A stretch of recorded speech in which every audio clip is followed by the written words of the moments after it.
নমস্কার বন্ধুরা, সাগর রায় YouTube channel নতুন আরেকটি ভিডিওতে তোমাদের সবাইকে স্বাগত।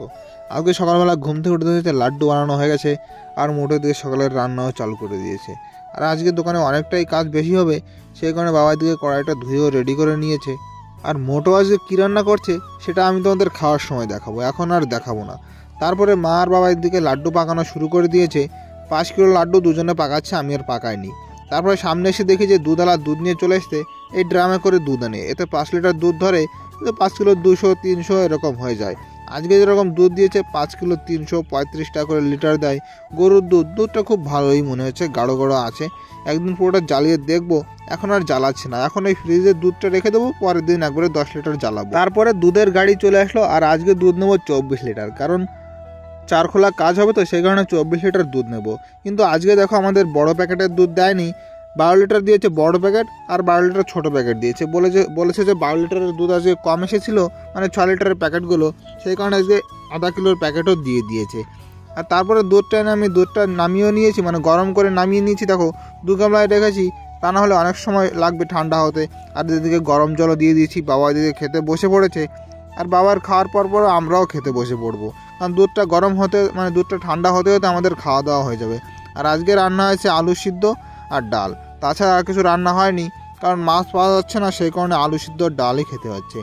আর এদিকে খাওয়া দাওয়ার পরে আমরা ছানাটা কেটেও নিয়েছি, 3 গামলায় কেটেছি। 4 খোলা ছানা হবে, সে কারণে 3 গামলায় কেটেছি। আর ছানা কাটার পরে আমি গিয়েছিলাম চিনি আনতে, এই যে আগের দিনের বস্তাটা চিনি, আর আজকে এই 1 বস্তা চিনি পুরোটাই লেগে যাবে, আজকে চিনিও তো থাকবে না। আর চিনিটা আনার পরে আমি আবার গিয়েছিলাম বাজারে চাল আনার জন্য। চালওয়ালাকে অনেক দিন ধরে ফোন করছি। এখানে চাল এনেছি 62 কিলো, 38 টাকা করে চাল নিয়েছে। এখানে আছে আতপ চাল খাই আমরা, আতপ চালটা অতটাও খারাপ লাগে না, খেতে খেতে আমাদের অভ্যাস হয়ে গেছে। আর চালটা আনার পরে আমি গেছিলাম স্নান করতে, স্নান করে এসে ঘরে বসে আছি, আর মোটো দেখে এখানে কি একটা খাচ্ছে, টমেটো লঙ্কা পেঁয়াজ দিয়ে চাল ভাজা মুড়ি খাচ্ছে। আমিও একটু খেয়ে দেখলাম, তা দেখলাম যে ভালোই লাগছে খেতে, কিন্তু মোটোর সামনে একটু ভঙ্গি করলাম যে না ভালো হয়নি একদমই। পরে বললাম যে হ্যাঁ ভালোই হয়েছে। তার আগে স্নান করার আগে আমি রসটা জ্বালিয়ে দিয়েছিলাম, আর স্নান করার পরে এসে আমি রসটা এখানে পুরোটা বানিয়েও নিয়েছি। এখানে 1 কড়াই হয়ে গেছে, আর 1 খোলার এখানে হবে। যখন ফেটে বসবো তখন ওই কড়াইতে জ্বালিয়ে দেবো।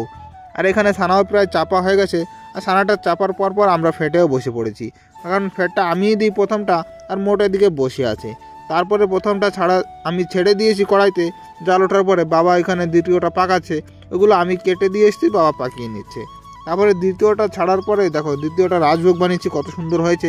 3 নম্বরটা পাকানো হয়ে গেছে, আর 4 নম্বরটা বাবা ফেট দেবে। আর 3 নম্বরটা বানানোর পরে আমি চলে গেছিলাম বাজারে। বাজার থেকে নিয়ে আসলাম সোয়াবিন, মুসুরের ডাল, আর নিয়েছি বাদাম। এখন কিছু বাদাম খাবো, আর সোয়াবিন রাত্রেবেলায় রান্না করবে, মুসুরের ডাল কালকে আবার সকালবেলায় খাবো।